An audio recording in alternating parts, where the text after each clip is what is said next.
He never liked hospitals. Caius Renner, age 38, CEO of Renner Tech and one of Forbes' most watched minds in medical AI, had spent the last decade doing everything possible to avoid doctors, needles, white coats, and sterile rooms. He believed in prevention, supplements, sleep pods, precision tracking, all the things you can buy when your net worth has its own comma. But when his vision blurred mid-sentence during the quarterly board meeting, and he dropped his tablet before his body followed, there was no escape, no control, no power, just the hiss of oxygen tubes, the sting of IV fluid, and a dull pressure behind his ribs. He opened his eyes to a world that didn't match the one he built. Too quiet, too white, too cold. "Mr. Renner," a nurse said softly, noticing he'd stirred. "You're at Mercy Hill. Emergency room. You collapsed earlier today. You've been stabilized." Caius blinked slowly, jaw tense. He hated not remembering. "Where's Kyle? Or Lisa, my chief counsel?" "They're in the waiting lounge. Doctor will be in shortly." The door clicked shut. Silence. He sat alone in that private suite, the hum of machines the only sound. His chest ached, not just from the fall but from something heavier, deeper, a kind of pressure that success couldn't sedate. Then the door opened again. Clipboard, white coat, confident stride. The woman who entered didn't flinch when their eyes met, but he did. Elira Vance. His past, his storm, the last person he ever expected to see, especially here, not like this.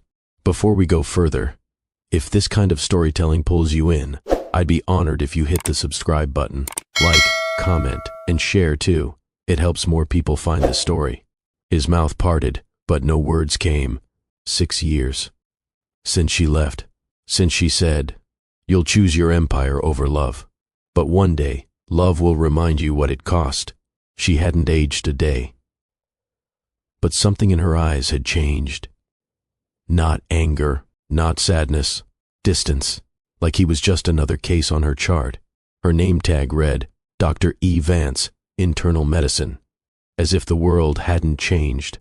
As if she hadn't once stood barefoot in his kitchen at midnight, dancing to Coltrane with pizza sauce on her cheek. Elira didn't pause when she entered. She didn't smile, didn't smirk. She looked at him the same way she'd look at a sprained wrist or a mild fever, clinical, calm, detached. "Caius," she said, clipboard still in hand, her tone crisp. "You're dehydrated. BP's low. You lost consciousness. We've run fluids and ordered a full workup. No signs of stroke or cardiac involvement." He blinked at her. Not the medical jargon, not the diagnosis.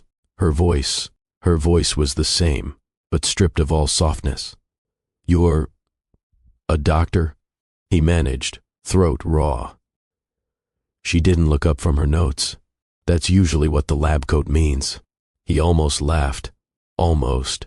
Instead, he just stared at the woman who once mapped his dreams with hers, who used to fall asleep against his shoulder during coding marathons, whispering about clinics in underserved cities and saving lives. "You don't seem surprised," he said. "I was briefed before I walked in." She set the clipboard aside. Didn't have the luxury of time to be sentimental. Still no smile. Still no warmth. He studied her. Same deep brown eyes. Same arched brows that furrowed when she was exhausted. But her hands didn't shake like they used to. She was steady now. Focused and completely unreachable. The silence between them thickened until it cracked. The door creaked open again. Small footsteps padded into the room. Caius turned, distracted. A little boy entered, no older than 5. Dark curls, soft voice, holding a worn stuffed fox. But what stopped Caius cold was the boy's eyes, golden brown, his exact shade. The child clutched the stuffed fox tighter when he saw the tall man on the bed. His curls caught the sterile light, his small face half curious, half nervous. "Mommy, are we still getting pancakes after?" he asked softly. Elira froze. That one word, "Mommy," shattered the fragile wall she'd built. Her gaze flickered between the boy and Caius, as if time itself had turned on her. Caius stared. Every beat of his heart felt like a drum against glass. The child had his eyes. Not similar, identical. The same golden hue, the same shape that Illyra used to trace with her fingertips in the dark. He couldn't speak. His lips parted, but the breath caught halfway. Illyra's voice broke the silence. "Silas, sweetheart, wait outside. Mommy will be right there." The boy nodded obediently and turned, the fox dragging slightly on the floor as he stepped out. The door clicked behind him. The sound echoed through Caius's skull. "Illyra," he said, his voice low, rough. "That boy." She didn't meet his eyes. "You need rest. We'll finish your observation in a few hours." "That boy," he repeated, slower this time, as though the words themselves might crumble.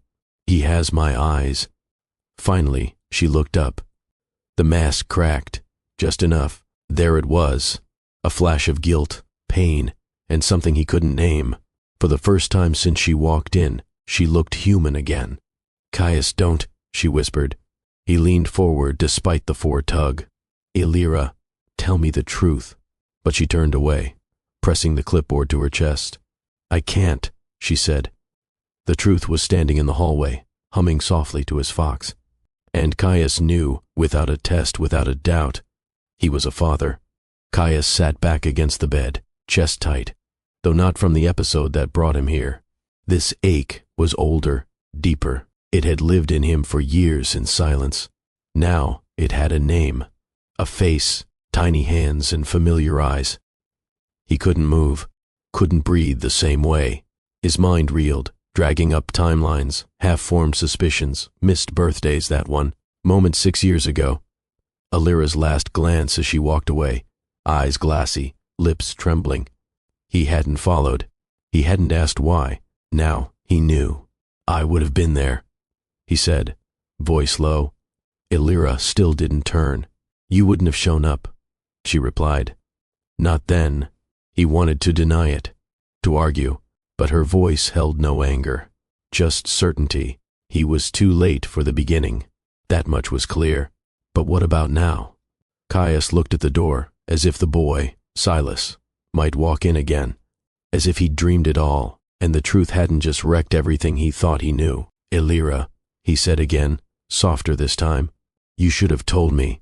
She turned, finally, not with defiance, not with fear, just exhaustion.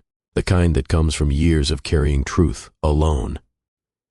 Her eyes met his, and for a heartbeat, something passed between them, a silent acknowledgement that the storm was no longer somewhere far off. It was here, and neither of them could run anymore. 10 years before Illyra wore a lab coat and Caius sat at the head of a billion-dollar boardroom, they were just two overworked dreamers crammed into a one-bedroom apartment above a jazz bar on Royal Street. It wasn't fancy. The pipes rattled in winter, the walls were too thin, and every Friday night the floor shook from the band below. But to them, it was everything. They lived on takeout noodles, cheap coffee, and late-night playlists that ran until dawn. The air always smelled like ink, warm food, and her lavender shampoo. There were books in the kitchen and screwdrivers on the coffee table. Half of Caius's startup was coated from that lopsided couch with a blanket full of cat hair. "Renner Tech," she teased one night, legs across his lap while she studied anatomy flashcards. "Sounds like a comic book villain." He glanced up from his screen. "Fine. What would you name a revolutionary software that uses machine learning to reduce hospital wait times?" She squinted. "Miracle. Because that's what it'd take to make that happen." They laughed then, full, unguarded, and breathless. It was the kind of laughter you only share when the world hasn't bruised you yet. Caius wasn't rich. He wasn't even close. But he was brilliant and stubborn, and she believed in him like it was a religion. Illyra, meanwhile, was in her 3rd year of med school. She carried a tiredness in her bones most nights, but still woke up early to take blood pressure at the community clinic. Her hands shook when she practiced IVs. He would hold them still. "You're going to change lives," he told her once, brushing hair from her cheek. "You first," she whispered. They were partners, not just in love, but in grind, in sacrifice, in vision. Back then, the world felt like a place they could rewrite together. It didn't fall apart overnight. There was no loud argument, no betrayal, no single moment that burned everything down. Instead, it was the slow shifting of weight, tiny imbalances that grew heavier with time. Caius started coming home later. His hoodie still smelled like the co-working space he practically lived in. Elira would find takeout containers on the counter and emails drafted at 3 a.m. She understood. She really did. Renner Tech was gaining traction. His prototype had caught attention from 2 major investors. He was close, so close to something big. But understanding doesn't cancel out loneliness. She would sit on the bed, textbooks open in her lap, and glance at the doorway every few minutes, hoping it would swing open and he'd say, "Sorry, I'm here now. Tell me everything." Most nights it never did. Once, she fell asleep fully dressed, clutching a note she'd written to tell him about her first solo clinical rotation. When she woke, the apartment was dark and empty. Stayed the night at the office. Again. Another night, she cooked him dinner. A real one. She cleared off the table, lit a candle, even played their favorite record. He walked in, Bluetooth in one ear, pacing mid-call. He didn't see the meal. He didn't see her. He kissed her cheek distractedly and said, "Don't wait up." So she didn't. They stopped eating together. They stopped watching movies. They stopped finishing each other's sentences. The love was still there, but it had gone quiet. It waited beneath their routines like a folded note no one opened. She tried to talk to him once, in the hallway, when his hands were full of cables and she was still in scrubs. "Caius," she said softly, "I miss you." He kissed her forehead without looking up. "I know, babe. Just a few more months, okay? I'm doing this for us." She smiled, but the smile didn't reach her eyes, because she wasn't asking for a future. She was asking for the present. It was her birthday, not a milestone, not one with balloons or grand expectations. She didn't need glitter or reservations. All she wanted was him. One evening, one dinner, one moment where she wasn't just a footnote in his calendar. She wore the navy dress he once said made her look like something pulled from a dream. She straightened her hair, even dabbed on the lipstick he used to smudge off when he kissed her too quickly in elevators. She waited. The clock moved past 7, then 8.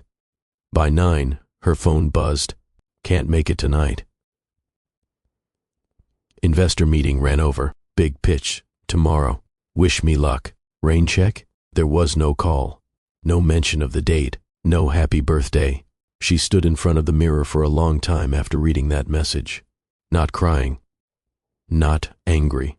Just empty.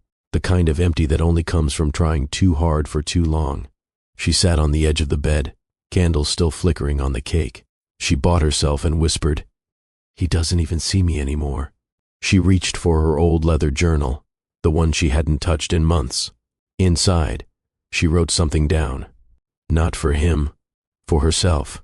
Just before sunrise, while the city was still tucked in its own dreams, she packed a single duffel bag. No dramatics, no final confrontation. She folded the dress, left her key on the counter, and closed the door behind her. Not out of hatred, but out of love. Love that had been stretched too thin to carry the weight of both of their dreams. And he never chased her. He didn't even notice until later that afternoon when he came home, took one look at the apartment, and realized it echoed differently without her. But by then, she was gone. Have you ever left someone? Not because you stopped loving them, but because they didn't love you in the way you needed? Share your thoughts in the comments. Your voice matters here. Caius didn't speak for a long time. The silence was thick, unmoving, like the kind that settles when truth hits harder than sound. His eyes remained fixed on the door long after the little boy had walked out, as if willing it to open again, as if the answer might return wearing sneakers and holding that worn fox. He swallowed, hard. Everything felt foreign. The bed beneath him, the wires stuck to his skin, the air in the room, even Elira, standing near the sink, arms folded, pretending to read a chart that hadn't changed in 10 minutes. She hadn't said a word since the boy left. Neither had he. His pulse ticked in his ears. The face, the eyes, the unmistakable familiarity. It wasn't a coincidence. That wasn't just a resemblance. That wasn't just déjà vu. That was me, he thought. Numb. That boy is me. His own childhood photographs came flooding back. School portraits, birthday party snapshots, the soft curl of hair above the ears, the way his eyes always seemed too serious for his age. This wasn't resemblance. It was duplication. Elira, he said again, barely above a whisper. She didn't look up. He tried to sit straighter, but the four pulled at his arm and reminded him of his limits. Maybe that was fitting. He'd lived a life of limits ignored. Say something, he said. Finally, she met his eyes. And for a second, just a second, the mask slipped. But only just. You're not here as his father, she said, each word deliberate. You're here because you collapsed. His jaw tightened. Don't do that. I'm doing my job. You're stable. We'll keep you under observation for another 2 hours, then discharge. That boy. He couldn't finish. He didn't need to. Her shoulders tensed. A tiny movement, but he noticed. Still, she didn't confirm. Not yet. It was like watching a dam hold under pressure it was never built to withstand. He should have felt rage, or betrayal, or something big enough to match the magnitude of what had just been dropped into his world. But what he felt most was shame. Not at her, at himself. Caius leaned forward slowly, elbows resting on his knees, his breath shallow, as if the very act of speaking might tip the world off its axis. How old is he? He asked. Elira didn't answer. His voice sharpened, not with anger, but with disbelief. How old is he, Elira? She exhaled through her nose and looked away, as if staring at the floor might erase the question hanging between them. 5, she said. Finally, he closed his eyes. 5. 5 years. That meant, shortly after she left, while he was celebrating funding rounds and building the Renner Tech logo into a household name, a part of him had already been living in the world. Without him. He opened his eyes, his voice lower now. Does he know? No. She didn't hesitate this time. He knows he has a mother who works too many shifts and a bedtime story every night. That's what he needs. Not this. This? He echoed, bitter. You mean me? She looked up. You think walking in here with your tailored suit and quarterly reports makes you ready to be someone's father? That's not fair. Neither was being left to do it alone.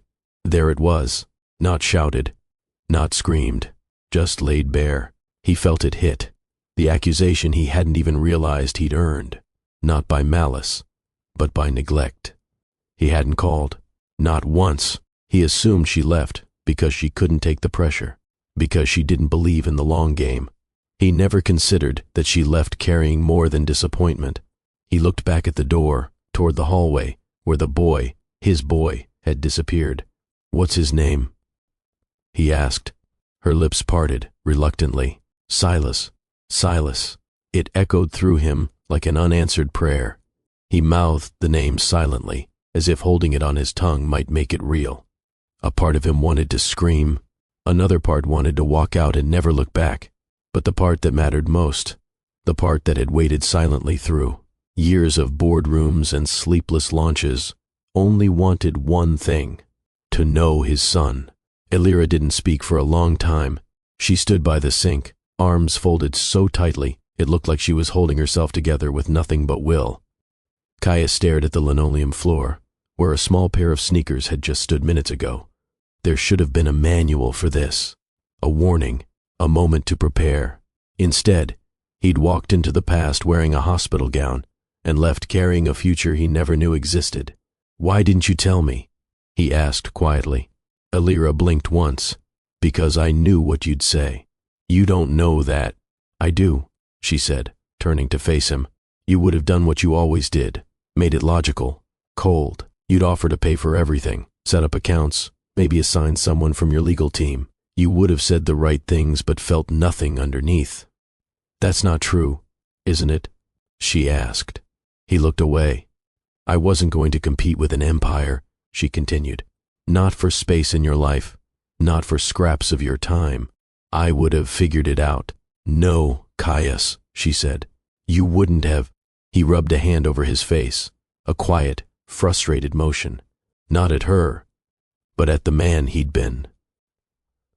At the time, he couldn't get back. At the birthdays missed, the scraped knees he never kissed, the bedtime stories he never read. I want to meet him again, he said. I'm not asking for anything else right now. Just that. Her jaw tensed. I won't make a scene. I won't push. Just one afternoon, an hour. Let me sit with him. Talk to him. I need to. His voice cracked. He swallowed. I need to know him. Elira's eyes filled, but she didn't let the tears fall. You don't just get to step in because you're ready now, she whispered. I know. He meant it. I missed everything, Elira. I can't fix that. But don't take what's left. She watched him carefully, as if measuring the weight of his sincerity against the years he'd been absent. The pain in her face was clear, but so was the part of her that never stopped hoping he might show up one day. Not for her, but for the boy. A long beat passed. I'll think about it, she said. It wasn't a yes, but it wasn't no. Caius leaned back slowly, the room spinning, not from exhaustion, but from the ground shifting beneath everything he thought he knew. There was no returning to the life he had before today. There was only forward now, and forward meant him. Silas. The garden was quiet. Tucked behind the east wing of Mercy Hill, it wasn't meant for patients so much as for families. Those waiting on news, needing air, or searching for a moment alone to make sense of things.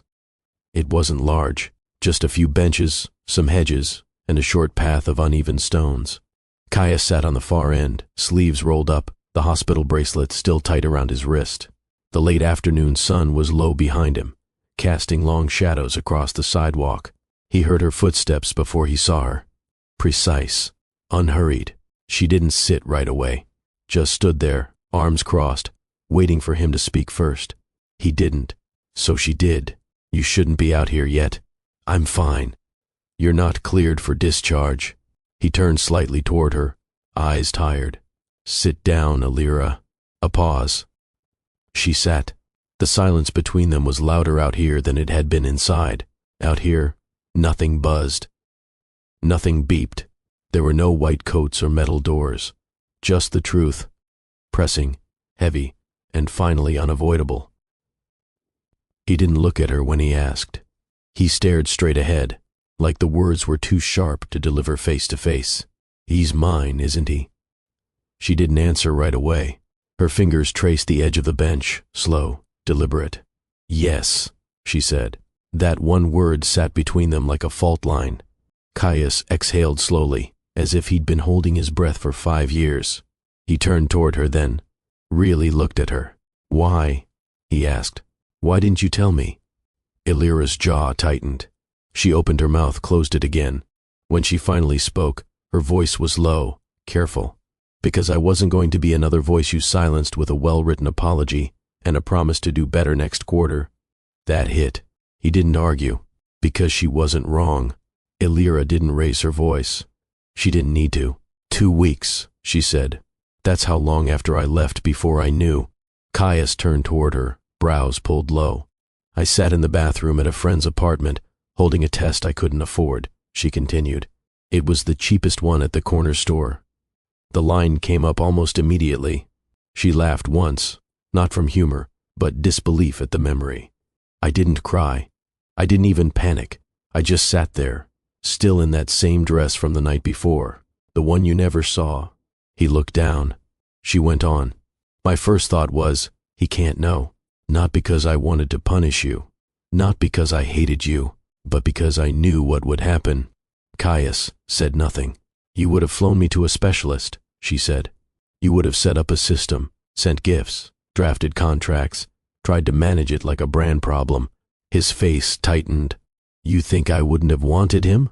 I think, she said slowly, you would have seen him as something to handle, not someone to love. The words stung, not because they were cruel, but because they were close to the truth. He hadn't known how to make space for anything that didn't fit the company roadmap. Back then, if it didn't have a deadline or an exit strategy, he didn't have time for it. Do you know what it's like, she whispered, to feel a whole world growing inside? while wondering if the person who helped create it would see it as a detour. He swallowed hard. Her eyes glistened, but she didn't wipe them.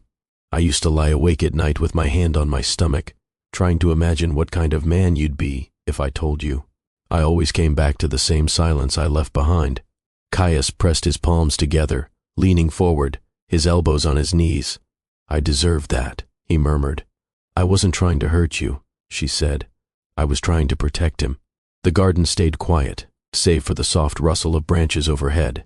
Somewhere in the distance, a cart squeaked against linoleum as a nurse wheeled past a hallway window. Caius didn't speak. He didn't move. He sat there, absorbing everything. The years he'd missed, the love she carried alone, the child he hadn't even known to grieve for. Elira, he began, but stopped. The name alone felt too heavy. She didn't look at him this time. Her gaze was locked on the hedge in front of them, her voice low, steady. I wasn't angry at you when I found out, she said. Not at first. I was sad and scared, but mostly, I was tired. I had spent so long holding us together while you chased things I couldn't even see. I thought I was building something for us. I know, that's the part that hurts. Finally, she turned to him.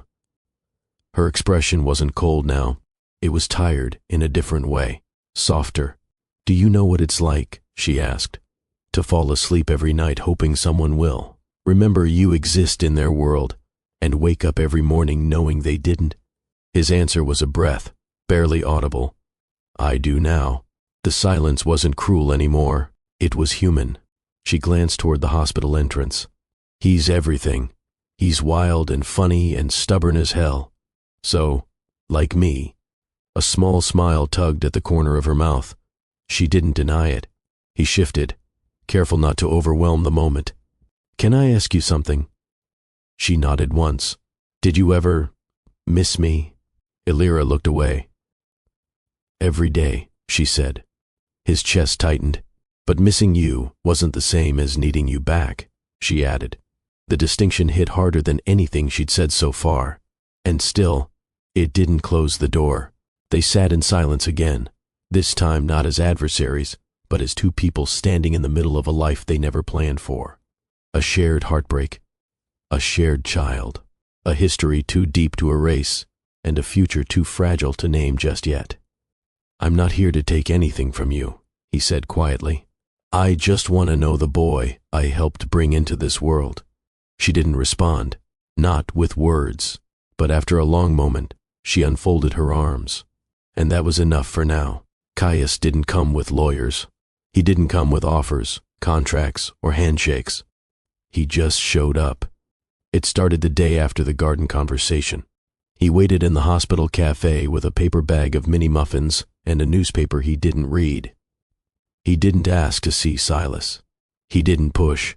He just sat there, same time, same table, nodding politely when Elira passed by. The first 3 days, she ignored him. The 4th day, she gave him a glance. By the 5th, she sat across from him with a cup of tea and said, 10 minutes. Supervised. That's how it began. Silas came into the pediatric lounge during Elira's lunch break. He had his fox in one hand and a crayon drawing in the other. He didn't say much, just looked at Caius like he was a puzzle missing half its pieces. Caius didn't force conversation. Instead he asked, Can I sit with you? Silas shrugged and kept coloring. Caius sat. That was it. No breakthroughs, no tears, just the quiet click of crayons and the sound of juice being sipped from a bendy straw. But he kept showing up.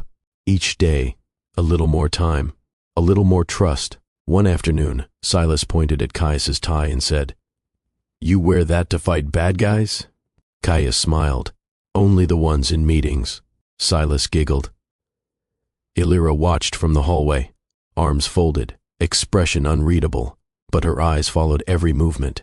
By the end of the 2nd week, Silas asked Caius if he wanted to help him build a Lego tower.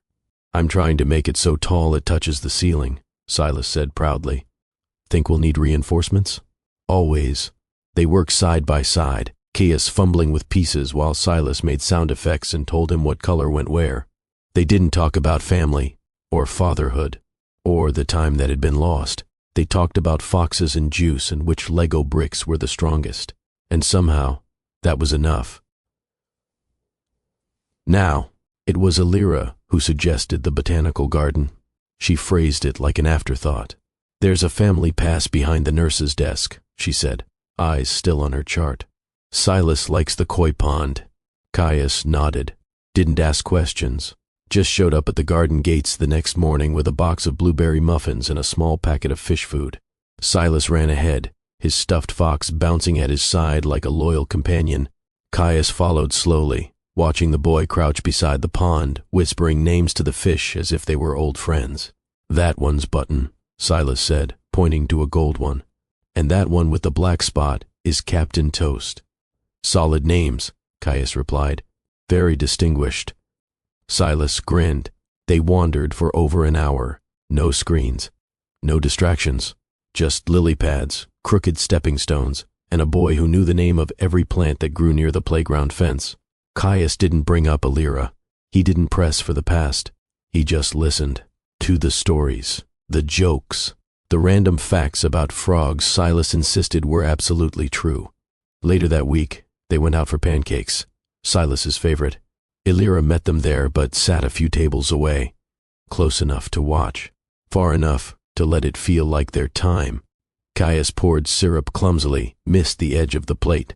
"You're not good at this," Silas said, very seriously. "I'm terrible," Caius agreed. Silas burst out laughing. They left the restaurant with syrup on their sleeves and powdered sugar on their shoes. Elira said little on the ride home, but in the rearview mirror, she caught the way Silas leaned his head against Caius's arm as they pulled into the driveway. That night, Elira found a crayon drawing on the kitchen counter, a shaky, stick-figure trio under a blue sky. One tall, one medium, one very small. She traced the names written in blocky letters. Mommy. Me. Caius. She didn't cry, but she stood there a long time. Caius stood outside the hospital's playroom, watching through the glass. Silas sat cross-legged on the floor, stacking blocks with another child. His hair was wilder than usual, cheeks flushed from excitement. Every few minutes, he'd look around to see if Caius was still there. Every time he found him, and smiled. Caius smiled back. It was easy now, natural. A week ago, he wouldn't have known how to stand in that hallway without checking his phone or glancing at a schedule. Now, he didn't care what time it was. He just didn't want to miss anything. Later that evening, after Elira's shift ended, the three of them sat on a park bench outside the east entrance. Silas climbed onto the seat beside them, holding a half-eaten cookie. "Guess what I learned today?" he asked. "What?" Elira said. He pointed at Caius. "He doesn't know how to braid hair." Caius put his hands up. "Guilty. You promised you'd learn," Silas added. "I'm practicing on a towel." Elira laughed softly. Not forced, not polite, just real. Caius turned slightly, watching the two of them. The woman he once lost, the boy he never knew he had. And for the first time in his life, he didn't think about missed meetings or inboxes. He thought about how his world had been full, but not whole. He leaned forward, elbows on his knees, voice low. "I spent years thinking I was building something that mattered, and maybe I was, but now I see it." "See what?" Elira asked. "I built a future," he said, "but forgot to build a life." She didn't answer, but she looked at him differently, not with forgiveness, but with recognition. There was still ground to cover, wounds that needed time, but something had shifted, something real. If you believe people can change, if you've ever hoped for a second chance to make something right, go ahead and tap the like button. It helps stories like this reach the ones who need it most. Elira didn't believe in declarations. Not anymore. People said things, made promises, vowed to change, but consistency, that was what lasted. That's what built trust, what rebuilt it too. And Caius, he was consistent now. She noticed it in ways she never expected, like the way he carried Silas's backpack without being asked. The way he waited outside the classroom, without stepping inside, unless invited. The way he memorized Silas's snack preferences and stopped bringing juice with pulp after one complaint. He didn't take over. He didn't crowd. He just filled in the edges, quietly, naturally. There was no fanfare, no apologies on repeat, just presence. And Silas bloomed in it. He was lighter these days, laughing more, drawing family portraits with 3 figures instead of 2, running toward the door when he knew Caius would be waiting, clinging to his hand during bedtime stories, even when his eyes began to flutter shut. Illyra watched all of it from a slight distance, but distance didn't mean indifference. It meant fear, that if she let herself step forward, she might forget how to protect herself again. Still, the walls she built were starting to wear thin. It was in the way her heart didn't harden when she saw Caius at her doorstep. It was in the way she started making extra food, just in case he stayed for dinner. It was in the quiet moments she caught herself smiling when she heard him laugh, really laugh, with Silas. One morning, she found him on the floor of the living room, knees bent, awkwardly, surrounded by plastic dinosaurs and building blocks. His tie was crooked. His shirt had crayon smudges, and he looked happier than she'd ever seen him. He caught her staring. "What?" he asked. "Nothing," she said, turning away before the warmth in her chest gave too much away. But something inside her was beginning to lean toward him again, quietly, hesitantly, not because of what they had been, but because of what he was becoming. The zoo had been Silas's idea. He'd been asking for weeks. Caius arranged the tickets, Illyra packed the snacks, and the 3 of them spent the better part of a Saturday, surrounded by ice cream stains, squealing children, and the low rumble of lions behind thick glass. Silas had lasted longer than either of them expected. He was still bubbling with energy during the sea otter feeding, still chattering about giraffes as they walked to the car. But 10 minutes into the drive home, he was out cold. His body slumped in the booster seat, Fox tucked under one arm, his other hand still loosely curled as if mid-story. Illyra glanced at him in the mirror, her expression soft. Then her eyes shifted to the man beside her. Caius had one hand on the steering wheel, the other rested on his thigh, still, calm. The car was quiet, one of those rare moments where peace didn't feel forced. "You're good with him," she said. Caius kept his eyes on the road. "He makes it easy." "No, he doesn't," she replied, her voice thinner than before. "You just don't run when it gets hard anymore." He didn't argue. "I used to think you would have been distant," she continued. "Like, in his life, but not really in it, the way some people are. The way I saw in other dads growing up." She turned toward him. "I was wrong." He glanced over briefly, but didn't speak. "You show up," she said, quietly. "Every time." He exhaled slowly, nodding once. "I was scared of what I'd missed," he said, eyes still forward. "But I'm more scared of what I'd miss again if I ever walked away now." That landed heavier than he expected. Silence followed, not strained, just full.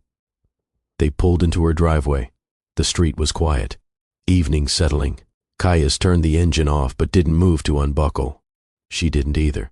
"Back then," she said softly, "I kept waiting for you to choose me." Caius turned toward her. "I didn't know I was losing you while chasing everything else." Illyra didn't respond immediately. She looked out the window for a moment, then back at him. "I never stopped waiting," she said, "even after I told myself I had." Her voice didn't shake. It didn't need to, and Caius didn't try to fill the silence.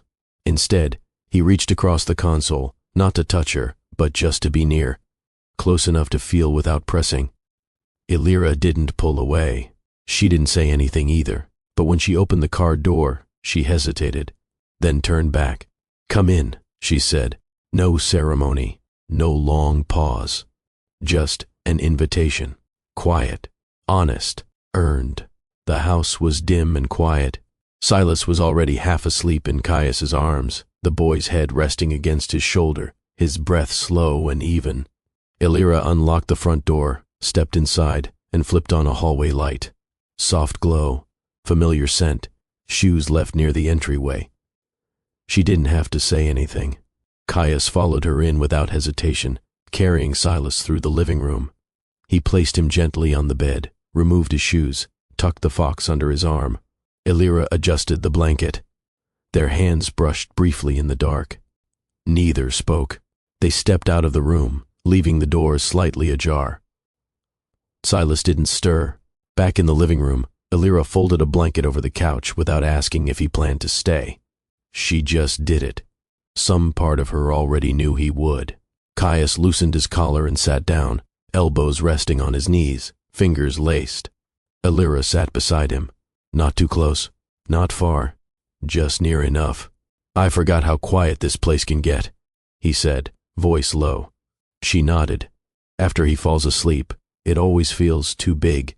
He looked over at her, really looked. She hadn't changed much, not in the ways that mattered. Still grounded, still steady, but there was a softness now too.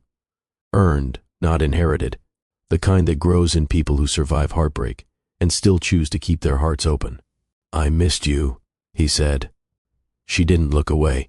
I missed the version of us that had time to laugh at stupid jokes and fall asleep on the floor, she said. I don't miss the version that couldn't look up from a screen long enough to see what was breaking. He nodded slowly. That's not who I am anymore. She didn't challenge that. Instead, she leaned back against the cushions, tucking her legs under her. I know, she said. They sat like that for a while. No music, no clock watching. The silence was easy this time. Later, Elira brought out 2 mugs of warm tea. Caius took his without speaking. Their fingers brushed again, and this time she didn't pull away. He looked at her, not with regret, not with apology, just presence. She looked back, and for the first time in years, it didn't hurt to be near him. The boardroom was colder than he remembered, or maybe it was just him. Caius sat at the head of the polished table, shoulders square, jaw tight. The seat hadn't changed, neither had the view from the 42nd floor, glass, concrete, and sky. But something in him no longer fit here. Across from him, Mitchell, chief financial officer, longtime loyalist, slid a thick folder across the table. These are the press clippings, Mitchell said. The blogs, the analysts, the headlines.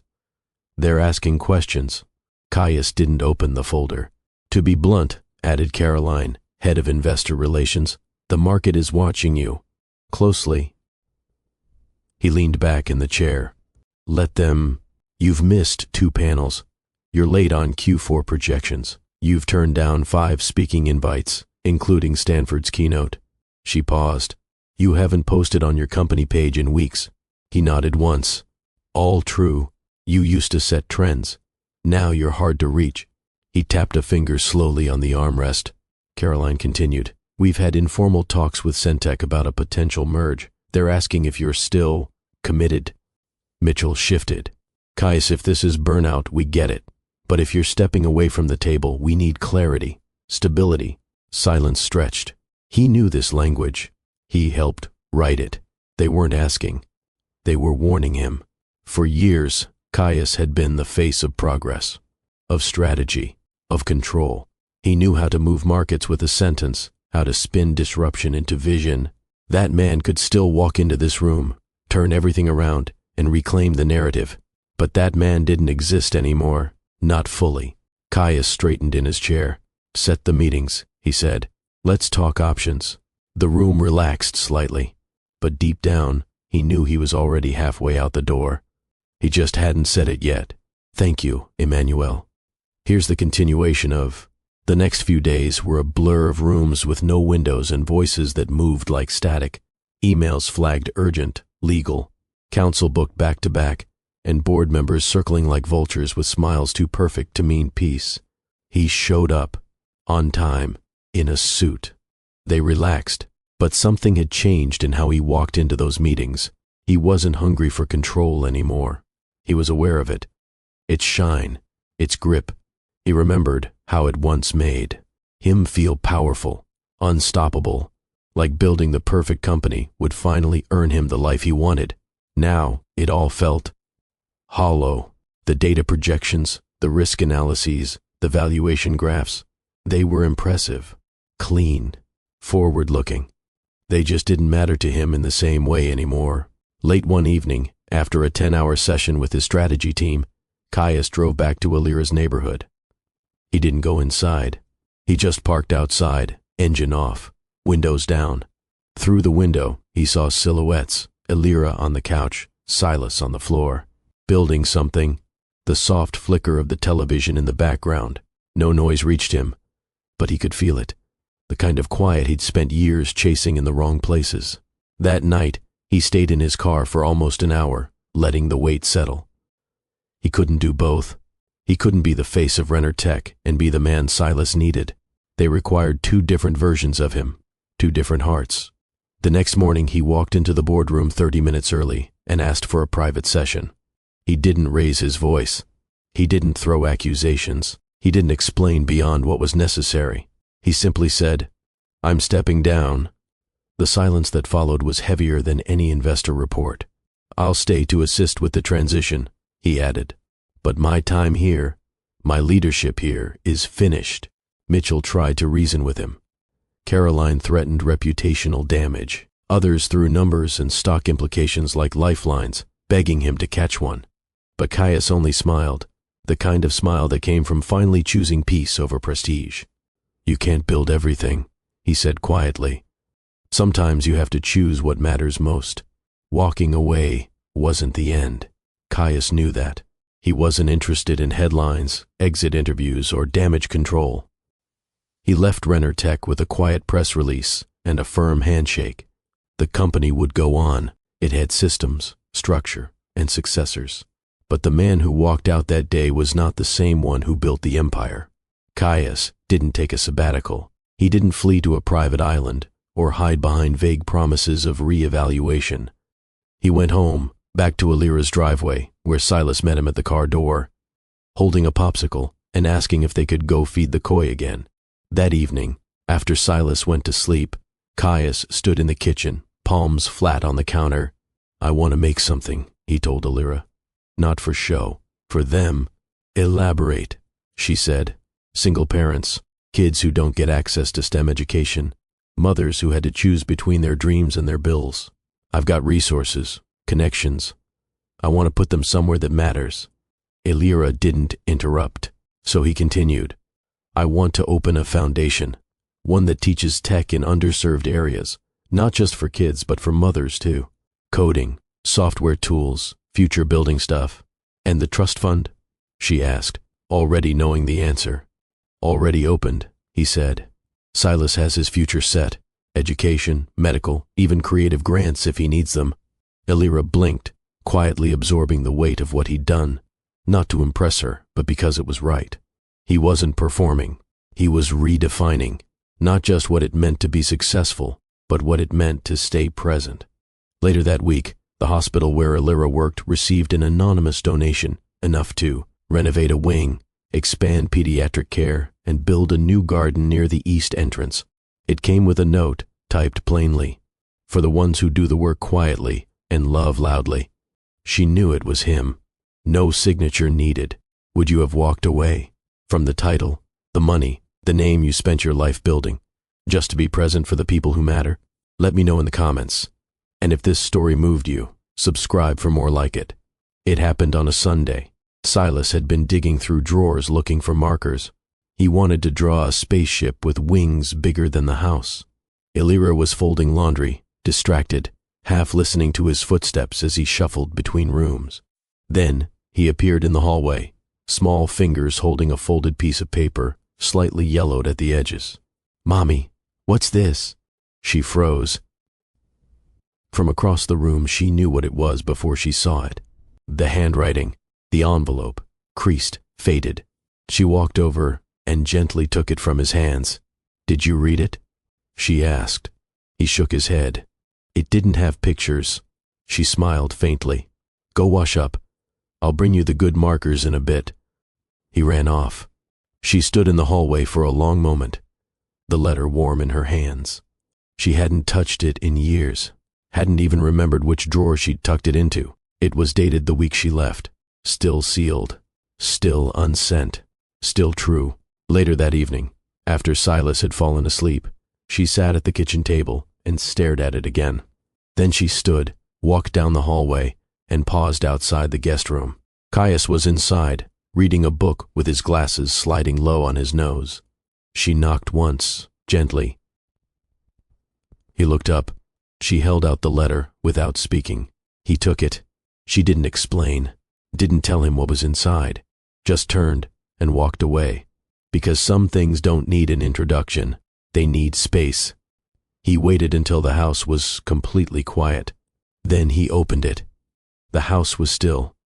The letter trembled slightly in Caius's hand, not because he was afraid, but because this was the last part of their story he hadn't read yet, the chapter she had written alone. He leaned back in the chair, unfolded the page carefully. Her handwriting hadn't changed, neither had her voice. Caius, I don't know if you'll ever read this. I don't even know if I'll send it, but I need to get this out of me. I loved you, fully, without a plan, without conditions, without asking for anything more than your time, your care, your eyes when I spoke. But somewhere along the way, I started loving someone who couldn't look up from what he was building long enough to see what was falling apart. I waited, longer than I should have. I believed every time you said soon. I told myself we were just in a phase, that all the loneliness I felt would one day be worth it, that the man I believed in would come back, but you didn't, and I couldn't stay in a room with someone who forgot what my voice sounded like. I found out I was pregnant 2 weeks after I left. I stared at that test for 20 minutes without moving. I thought about calling you. I really did. But then I remembered the night I cried before that investor dinner, and how you told me to please not make this into a thing. That was when I knew. I didn't want our child to grow up wondering if they were also a thing you didn't have time for. I named him Silas. It means of the forest, because I wanted him to grow strong and untamed and wild with wonder.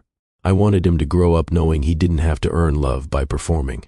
If you ever find this, I hope you're not the same man I left, and I hope you finally understand. Love isn't a weakness. It's what makes us strong. Elira. Caius didn't move for a long time. He read it again, slower this time. Still no tears, no rush of guilt, just stillness, understanding, gratitude. Caius folded the letter carefully, as if it were something fragile, not because he was afraid it would tear, but because it had already carried so much. He sat there a while longer, still holding it, the silence around him deep and steady. Then he pulled a small notepad from the drawer beside the bed, tore off a sheet, wrote slowly, without crossing out a single word.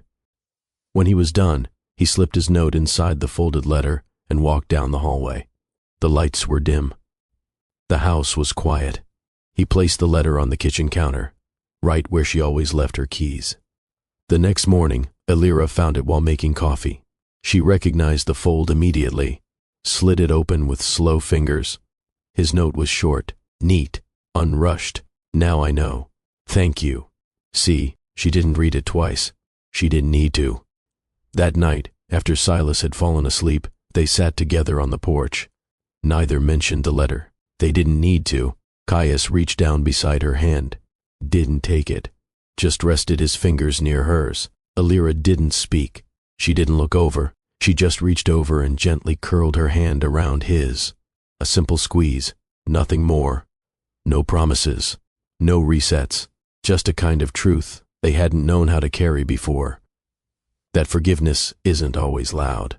Sometimes it's shared tea on the porch. Sometimes it's silence. Sometimes it's two hands meeting after too long apart, saying, I see you. Still. And maybe, again. The house was quiet in the early mornings, but not the same kind of quiet it once was. Not the kind that lingered heavy in the air. This was softer, filled with little rustles, cereal bowls clinking, the hum of slippers on hardwood. Caius stood in the kitchen, sleeves rolled, flipping pancakes that were slightly too thick. Silas had insisted on adding extra blueberries. Half of them had burst into the batter like small purple storms. Elira leaned against the counter, sipping coffee, hair still damp from her shower, wearing one of Caius's old t-shirts. She smiled at the mess he made, but didn't fix it. Pancakes look heroic, she teased. They're architectural, he replied, smirking. Like edible skyscrapers. Leaning towers of goo, Silas added helpfully, swinging his legs from the chair. They laughed, and just like that, the room felt like home. Later that week, Caius sat cross-legged on the living room floor, braiding Silas's hair with the kind of care that once built companies.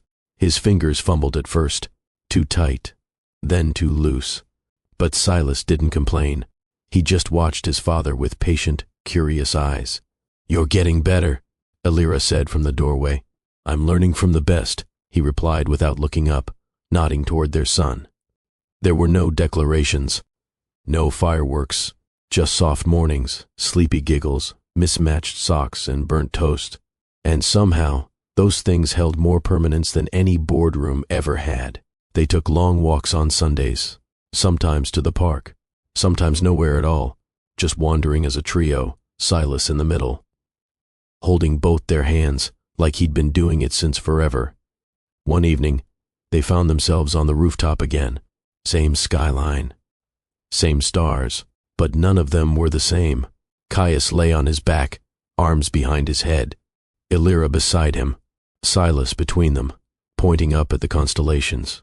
"Do stars miss each other when they drift apart?" Silas asked out of nowhere. Elira looked at Caius. He smiled. "Only the ones that belong together. Thank you, Emmanuel." Here's the conclusion of that night. Long after Silas had fallen asleep, Caius and Elira stayed on the rooftop. Neither spoke. They didn't need to.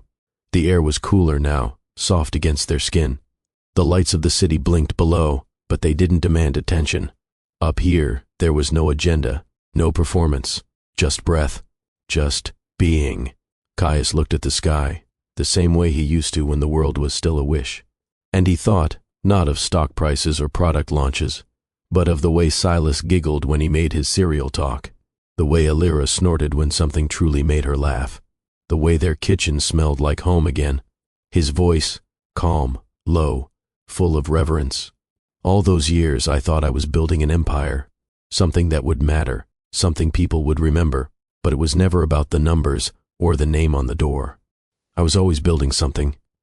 I just didn't see it yet. I was building a family, and somehow, without blueprint or plan, it found its way back to me. He reached over, gently took Elira's hand. She didn't flinch. Her fingers closed around his, like a promise they weren't rushing to keep.